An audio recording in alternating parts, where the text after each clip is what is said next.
napapansin ka bang nag-iba sa iyong karelasyon? Si Erwin, unang naobserbahang nagbago ang pananamit ng kanyang misis na si Melissa. Noong nakilala ko siya, nagsusuot pa siya ng mga masisikip na damit, nagdi-dress pa siya. Bigla rin daw itong tila nanlamig. May times din na tumatanggi siya sa akin. Pag gusto niya naman, gusto niya patay lang lagi yung ilaw. Hindi niya po hinuhubad yung pangitaas niya. Hindi ko po talaga tinatanggal. Si Melissa kasi, meron palang inililihim. Tinatago ko po talaga. Nahihiya po ako sa kanya. Baka madismaya po siya. Pero walang sikretong habang buhay na itatago. Ang kaliwang dibdib kasi ni Melissa, normal lamang ang sukat, pero ang nasa kanan halos umabot na sa kanyang tiyan. Nung naghubad na po siya lahat ng pangitaas, nagulat pa ako. Dati po kasi hindi pa po siya ganito po kalaki. Kaya pa po siyang itago. Para po siyang papaya na yung sa tangkay niya po medyo maliit po. Tapos pagdating po sa baba, doon na po siya malaki. Naawa po ako sa asawa ko.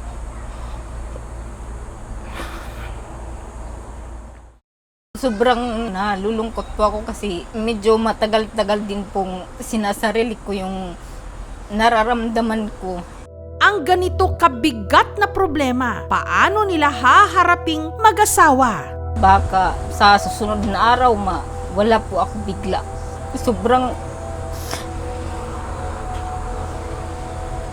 Sobrang sakit po.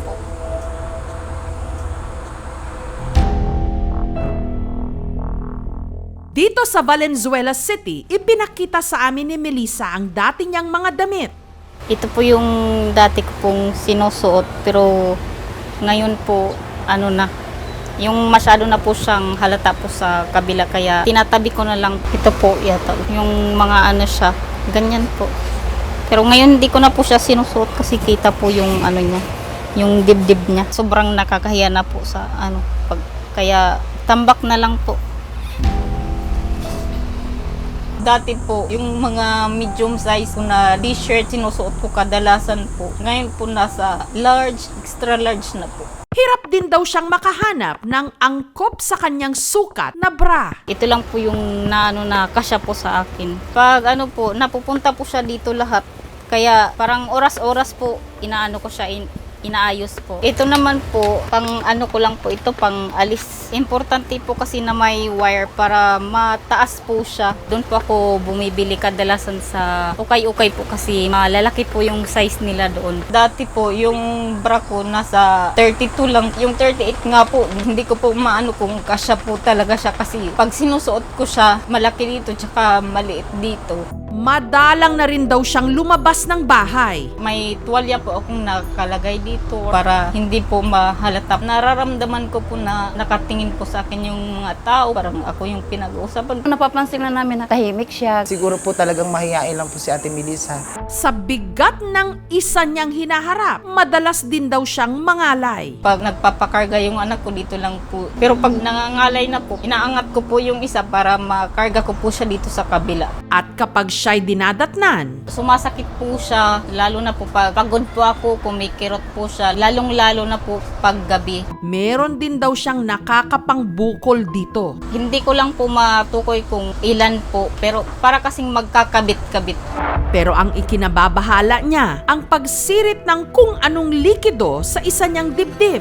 Kaya, 1 taon na rin daw niyang hindi napapasuso ang kanyang anak. Feeling ko po parang gatas din naman po siya pero may halo siya na liquid, dilaw. Wala naman po siyang amoy, kaya lang siya malagkit para po siyang nana. Namamasukang kasambahay si Melissa. Si Erwin naman, factory worker. Nakita ko po sa mukha niya na nahihirapan siya pagtanggal ng damit kasi sumasabit nga yung breast niya. Nahihiya po ako sa kanya. Kasi po naawa po ako sa asawa ko.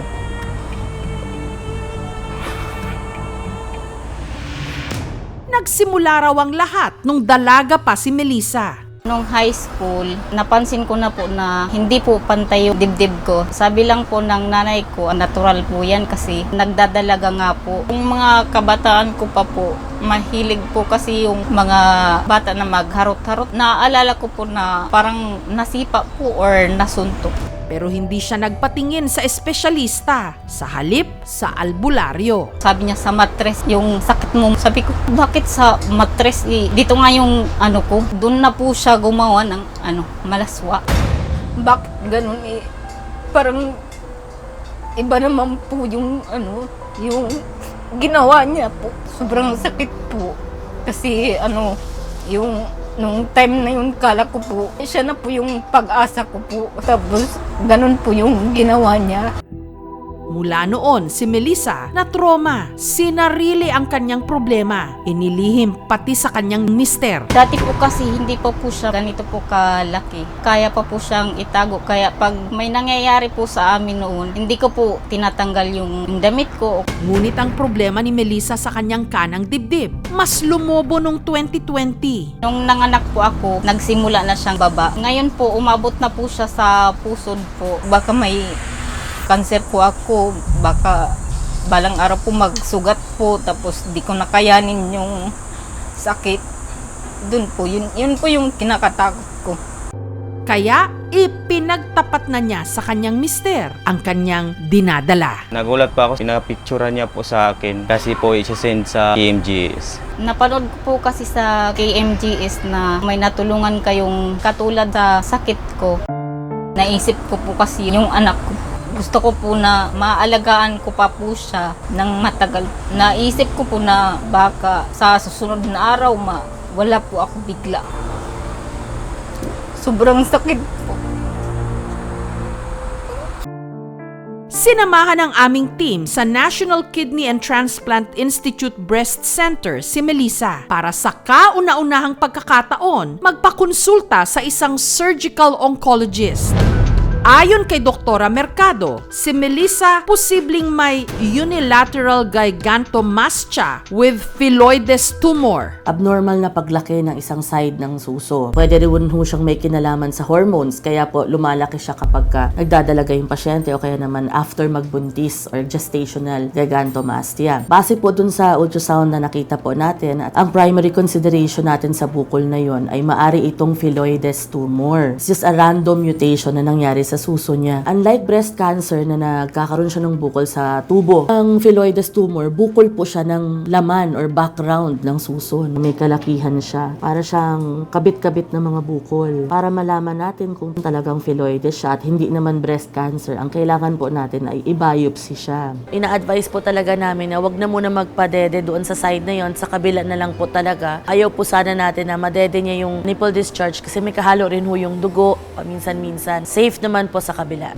Ang kailangan daw malaman ngayon kung benign o malignant ito. Kaya sasailalim si Melissa sa iba't ibang laboratory tests. Ang gigantomastia, mammoplasty lang sana yan. Pwede nating paliitin yung suso. Pero dahil meron din po siya ng phylloides tumor, ibabiopsy po natin. Maari din ho siyang malignant phylloides kung saan lumalaki yung bukol sa parenchyma ng breast pero may capacity po siya na pumunta na sa baga. Kung talagang ganito lang ho yung bukol na nakakapa natin sa kanya, pwede na rin ho natin isabay yung surgery niya for the reduction mammoplasty. Pero kung talaga hong entire breast yung involved, kakailanganin niya mastectomy na po with plastic reconstruction. Pag sa biopsy lang po muna tayo, dahil yun naman po ang una niyang kailangan, nasa mga 18,000. Kasi pagka reduction mammoplasty, madalas po pinapahanda namin sa pasyente na gano'n, nasa 200 to 250,000. Nung sinabi po ng doktor po na may tumor, na takot po ako, sana po maagapan po. Sana po may tumulong po ng mga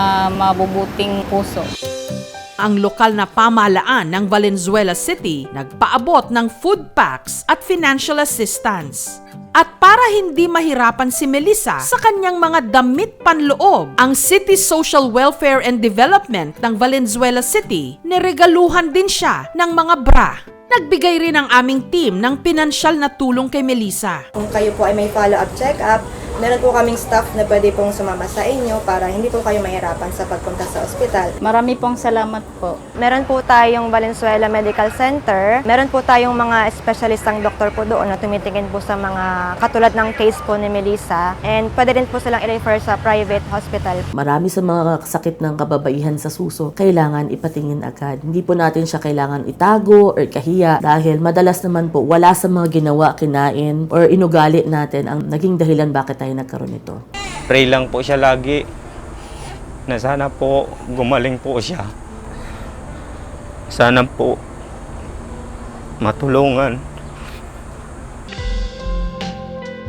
Salamat daw ng marami sa kanyang mister na nagbibigay sa kanya ng walang kapantay na pagmamahal. Sa mga nais po tumulong, magpapasalamat na po ko sa inyo. Si God na po bahala sa inyo po.